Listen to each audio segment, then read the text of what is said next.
శుభం బియాదు శ్రీ గురుభ్యో నమః.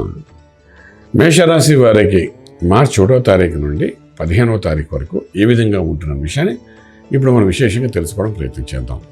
మేషరాశి వారు చూసినప్పుడు తృతీయ స్థానంలో గురుడు వక్రంలో కనిపిస్తాడు. అలాగే పంచమంలో కేతు యొక్క ప్రభావం కనిపిస్తుంది. అలాగే మనం చూస్తుంటే మేషానికి లాభస్థానంలో పంచగ్రహ కూటమి కనిపిస్తుంది. అక్కడ మనకు పంచగ్రహాలు అంటే ఒక శుక్రుడు, ఒక రవి, ఒక రాహువు, అదేవిధంగా ఒక బుధుడు, ఒక కుజుడు, 5 గ్రహాలు అక్కడ కనిపిస్తున్నాయి పంచగ్రహ కూటమి అంటే. సో 5 గ్రహాలు లాభంలో కనిపిస్తున్నాయి. అలాగే వ్యయంలో శనీశ్వరుడు కనిపిస్తున్నారు. ఇలా ఉన్నప్పుడు మేషరాశి వారికి ఏ విధంగా ఉంటుంది అనే విషయానికి వచ్చినప్పుడు, ఆర్థిక విషయానికి వచ్చినప్పుడు మేషరాశి వారికి రాశి మీద వెనక భాగంలో చూస్తే శని పంచగ్రహ కూటమిలో ఒక పక్క కనబడుతుంటే ముందులో గురుడి యొక్క ప్రభావం కనిపిస్తుంది. ఇటువంటి పరిస్థితుల్లో కొత్త ఉద్యోగ ప్రయత్నాలు చేయకుండా ఉంటేనే బాగుంటుంది. ఉన్న ఉద్యోగాల్లో మంచి నిలబడడానికి ప్రయత్నం చేయండి.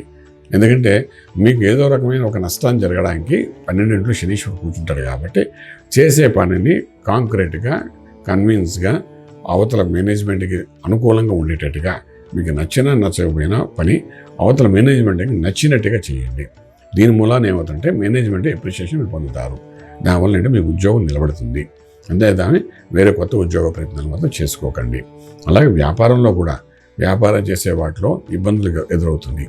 ఇబ్బందులు ఎదురైంది కదా అని ఇంకో వ్యాపారం చేద్దామని రియల్ ఎస్టేట్ కానీ, కన్స్ట్రక్షన్ కానీ, స్టీలు, సిమెంట్, ఐరన్లో వేరే పార్ట్నర్స్ చేద్దామా, లేకపోతే వేరే రూట్లో వెళ్ళి ఇంకోటి ఏమైనా చేద్దామని ప్రయత్నం కాకుండా ఆ ఉన్న దాంట్లో ఒక అడుగు తగ్గించుకుని ముందుకు వెళ్ళడానికి ప్రయత్నం చేయగలిగితే దాని మూలాన్ని ఏంటవుతుందంటే 100% మీకు ఆ వ్యాపారం నిలబడుతుంది.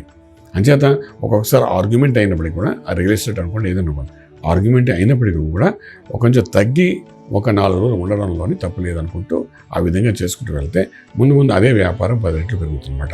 సో ఈ విధమైన పరిస్థితిని మీరు దృష్టిలో పెట్టుకుని ఈ 15 రోజులు ఉండవలసిన అవసరం పడుతుంది. విదేశాల్లో చదువుకున్న విద్యార్థులకు పెద్ద అనుకూలమైనంత కల్పించట్లేదు. విదేశాల్లో చదువుకున్న విద్యార్థులు ఉద్యోగరీత్యా చేసే ప్రయత్నాల్లో కూడా కొంచెంత మనకు కావాల్సిన ఉద్యోగం కాకుండా ఏదో ఒక ఉద్యోగం వస్తుంది. దాన్ని చేసుకుంటూ ముందుకెళ్ళడానికి ప్రయత్నం చేయండి. అలాగే విదేశాలకు వెళ్ళి సెటిల్ అవ్వాలనుకునే వాడికి ఇది సరైన సమయం కాదని చెప్పడానికి అవకాశం ఉంది.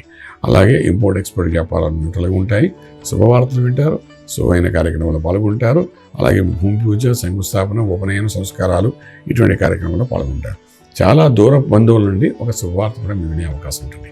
కోర్టు వ్యవహారాలు ఒక చిక్కుముడి విని కొంత యోగంలోకి వచ్చే అవకాశం ఉంటుంది. వంశపారపర్యంగా వచ్చే ఆస్తులు ఏమైనా ఉంటే ఆ విషయంలో మాకు కొంత ఊరట కలిగే అవకాశం కనబడుతుంది.